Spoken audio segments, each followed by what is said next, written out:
Estamos de volta no Antenados na Geral Terceiro Bloco. Estamos falando sobre dinheiro, sobre posses e como devemos lidar com toda essa situação.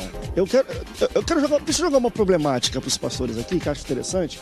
Me enviou essa pergunta pela internet e sempre o pessoal toca nisso sobre a igreja de Atos. Né, que André, e as pessoas falando, André, sempre vejo um monte de pastores, até no Antenado já teve debate sobre isso. Não, porque temos que ser igual à igreja de Atos, não sei o que. Eu me lembro até um debate, o pastor falou, então, pastor, faz o seguinte, aquele carro que o senhor veio para cá, para a televisão, vende ele, dá para os irmãos comprar bicicleta. Se a gente quer ser, então vamos ser todos igual à igreja de Atos. Mas o interessante é que quando a gente lê um pouco sobre a igreja de Atos, a gente pensava, mas tinha que ser assim. Não. Se você for lendo um pouco assim, não eram todos que eram assim. Por exemplo, e aí eu vou falar do outro, que o pessoal também erra um pouco. Ananias e Safira, que ele falou, vocês querem participar aqui? Daí, não sei, faz o seguinte, vende tudo que vocês têm e doem. E o interessante foi o seguinte, eles não morreram, não aconteceu o que aconteceu com eles porque eles eram ricos. Porque se eles fizessem, eles não podiam ir para a igreja, ficavam com o bem deles e acabou, não dava nada. O problema foi que eles mentiram. Eles disseram, olha, eu vou dar tudo que eu tenho. Pegaram o rendimento mensal e está aqui, isso aqui é tudo que nós temos. E era uma grande mentira. Está aí um pouco sobre a questão do apego. Quando a gente tem muito também, aí, por isso que a Bíblia não condena, mas ela alerta. Olha, quando você tem muito, porque uma coisa é você tirar o dízimo de R$1.000 e dar 100. Outra coisa é você tirar o dízimo de 1 milhão e dar 100 mil, meu irmão, dói na carne. Então, assim, existem situações que são interessantes, é bom a gente interpretar, mas como é que vocês têm a dizer? Porque, assim, é interessante, a gente pega um pouco de igreja de Atos, que hoje é uma das igrejas mais citadas. Temos que ser igual a igreja de Atos, que tinha um pouco desse tipo de prática deles, não é uma regra. Quando eu venho um pouco para o protestantismo e toda a ideologia do protestantismo, da qual nós somos oriundos, ela vem junto com a ideia da reforma, ela vem com uma ideia que é talvez a ideia de economia que nós temos hoje, que é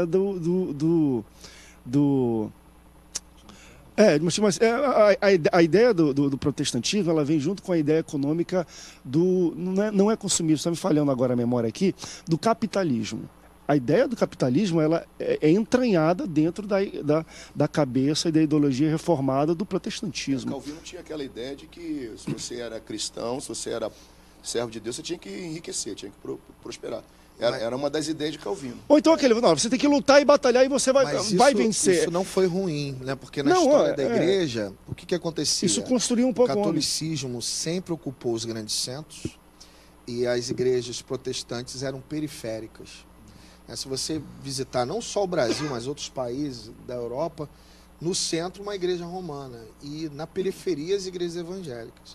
Então essa mentalidade que veio com o tempo mudando, sendo reconstruída e dilapidando aquela forma de outrora, de que o crente, né, ele teria que ser pobre e laico, né? Isso agora até o último século era assim. Desprovido de... Os crentes eram chamados de povinho. Exatamente. A gente tinha essa... Eu só levantei porque achei interessante. Antes era vende tudo e divide, mas a ideologia econômica que vem por trás do protestantismo é o capitalismo. Isso aí em estudo, você estuda, um vai de mão dadas com o outro, no sentido de você tem que trabalhar para você vencer e crescer na vida, e você vai crescer e vencer na vida. Parece ser antagônicos, é interessante. Olha, a própria vida de Jesus mostra que ele começou morando em Nazaré, certo? Mas depois diz que ele comprou uma casa na beira da praia, mas tem gente que não vê isso aí, entendeu? Outra coisa também, nós vemos que o apóstolo Paulo, às vezes não fazia rede, apóstolo Paulo, mas também ele recebia salário das igrejas.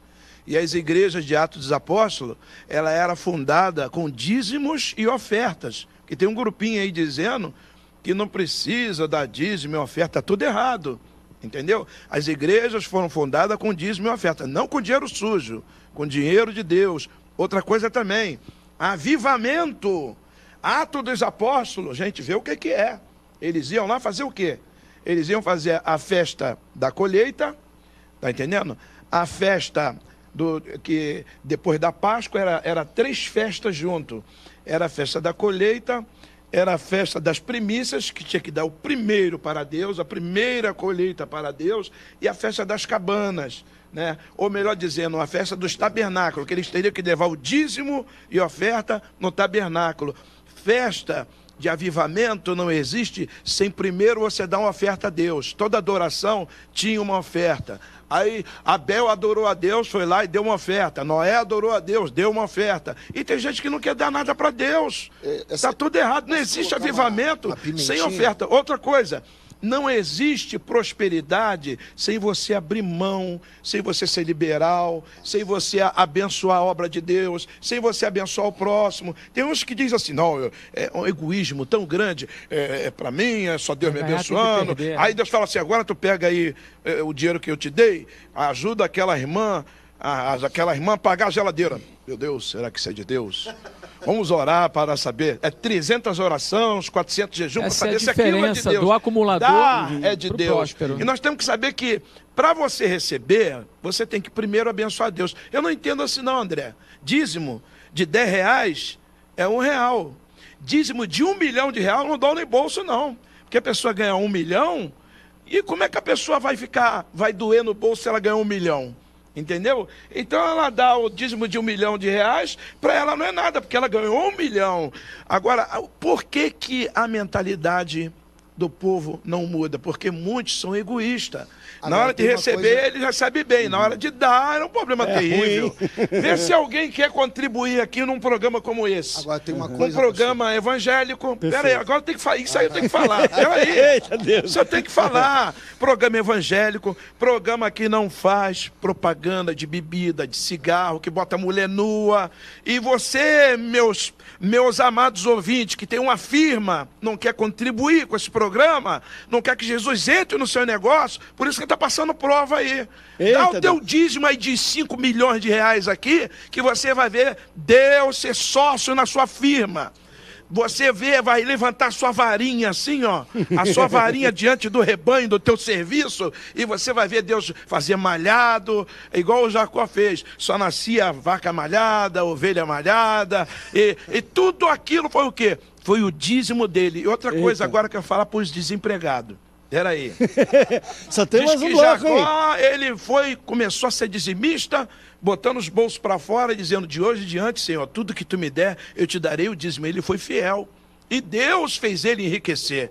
21 anos, quando ele voltou pelo mesmo local, ele não deu um culto de ação de graça, não. Ele falou, nesse local onde tem essa pedra como minha cabeceira, eu vou fazer uma igreja, vou fazer casa de Deus, porque eu sei que aqui é a porta do céu. Tem gente que não dá nem um tijolo para a igreja, não quer abençoar a casa de Deus, tem um programa evangélico, não faz nada, tem sua firma, diz, pastor, estou abençoado, agora eu tenho uma firma. Por que não dá o dízimo aqui na Rede Boa Nova de televisão? Essa é a minha pergunta. Isso é uma crença minha, eu sempre falo isso. Deus abençoa e abre portas. E aí eu tô falando de dinheiro, tá? Financeiras e posses, para 3 razões. Eu gosto de pensar como 3 razões, é um tripé. Primeiro, para abençoar a sua vida, para você se deleitar com isso. Curtir, comer bem, viajar com a família, curtir com a sua família. Segundo, para ajudar o próximo. Você está vendo alguém com dificuldade, alguém que precisa ser abençoado, você tem que abençoar. Terceiro, para abençoar o reino e o trabalho, a casa de Deus. Se você não faz esses 3, vai acontecer o devorador vem. Devorador vem. Com certeza. Isso que ele falou é chave, porque a diferença entre você crescer e prosperar quando Deus estiver te abençoando é exatamente essa. A Bíblia diz, não acumuleis. O que é o acumulador? Ele recebe, e quando ele tem 1 milhão, ele fala, com 100 mil, eu posso fazer muito. Então, para ele fica pegado aquilo. Agora, o camarada que não é o acumulador, o que ele faz? Ele recebe, ele ouve essa palavra que o pastor deu aqui, ele vai e oferta, ele vai e se desprende. Aí Deus dá mais para ele. Então, ele prospera num sistema diferente daquele do acumulador. E tem uma mentalidade... Quem quiser achar a sua vida, inclusive financeiramente falando, né? Perda lá, e aquele que perder por minha causa, esse vai achar. Esse é o sistema do reino de Deus. Deus só trabalha com aquilo que é ressurreto. Tudo tem que passar por essa ressurreição com Deus, inclusive nossa vida financeira. Senão a gente vai se apegar. Tem momento na nossa vida que Deus deu algo para cada um de nós, que Deus vai falar, então, meu filho, talvez você tenha que dar isso. Então essas vão ser as maiores ofertas. E aí Deus vai fazer você prosperar. Então o sistema de crescimento do acumulador e do verdadeiro próspero diante de Deus é bem diferente. Isso que ele falou. Eu concordo com o pastor, né, a colocação dele. E realmente é isso. Você precisa utilizar aquilo que Deus te dá, né, aquilo que Deus te proporciona adquirir, para abençoar o reino e abençoar outras pessoas. Porque se você não faz isso, né, você está indo contra aquilo que Jesus ensina, aquilo que o mestre ensina. E aquilo que a igreja de Atos praticava, né, que o André colocou aqui no início. A igreja de Atos, né, o sentido, o desejo, era o quê? Era repartir com aqueles que não tinham. Era fazer com que aqueles que não tinham viessem a ter. Agora, a mentalidade evangélica, ela vem mudando, isso é importante também ressaltar, para o bem do próprio evangelicalismo. Porque antigamente eu me recordo que quando um pastor ele aparecia de carro, era um escândalo. Quando eu comecei meu pastorado há 21 anos atrás, eu me lembro que um membro da igreja me procurou e falou assim, Bispo Alexandre, ora por mim que eu quero trocar de carro. Na época eu não tinha carro. Aí eu falei para ele, não, meu irmão, vou orar. E eu orei com muita vontade, ênfase e fé. Aí eu falei para ele, poxa, irmão, você é tão meu amigo, eu vou te pedir uma coisa. Ora por mim também, porque eu gostaria de comprar meu carrinho. Aí ele virou e falou assim, não, você não pode ter carro. Vai escandalizar, eu me lembro disso. E Deus, né, me prosperou na minha profissão como advogado e graças a Deus hoje eu sou uma pessoa próspera, mas eu me recordo que na época ele ficaria escandalizado se eu tivesse carro. Quer dizer, ele podia ter. É uma tal... Não, tem parábola na Bíblia, um homem fez uma colheita e colocou, encheu todos os estábulos dele. O que eu vou fazer agora? Tá tudo cheio, não tem onde colocar mais coisa. Ah, já sei, vou destruir, vou construir um maior para colocar mais coisa ainda. Essa é um pouco a cabeça do cara. Tem mais? Tá cheia a conta bancária, ele pode ajudar a resolver o problema mundial ali. O que eu faço agora? Ah, eu vou abrir mais 2 contas bancárias, que essa aqui já tá cheia, eu abro mais 2 para colocar mais coisas lá. O cara só vai botando para dentro. Ele está abundando, mas não para a generosidade. Tem um problema nesse homem aí, vem uma voz do céu. Eita, essa noite. Assim, louco, é hoje que eu vou pedir a tua alma. É desse jeito. Aí depois, no final do versículo, está dizendo assim, que era um homem que juntava bens para si, mas não era rico para com Deus. As pessoas têm que ser rico para com Deus, não só ajuntando bens materiais. E Deus tinha ele como o quê? Como uma pessoa louca.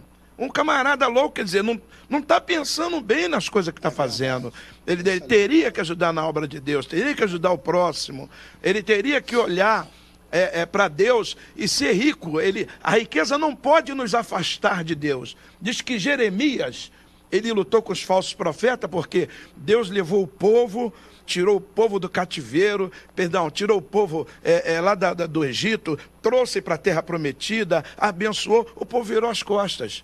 Aí Jeremias começou a dizer, vocês, por causa desse negócio aí, vão entrar em cativeiro. 70 anos vão passar na Babilônia. E, coitados, sujaram o profeta de lama. Tem gente que está assim, sujando o outro de lama, sujando o seu carro de lama, sujando a sua vida de lama, porque você está falando a verdade. Mas diz que a riqueza deles, fizeram ele virar as costas para Deus. Aí passaram 70 anos lá, para aprender com os ímpios, É por isso que a gente não pode dar ênfase à questão da aquisição de bens. A gente tem que ensinar o povo o quê?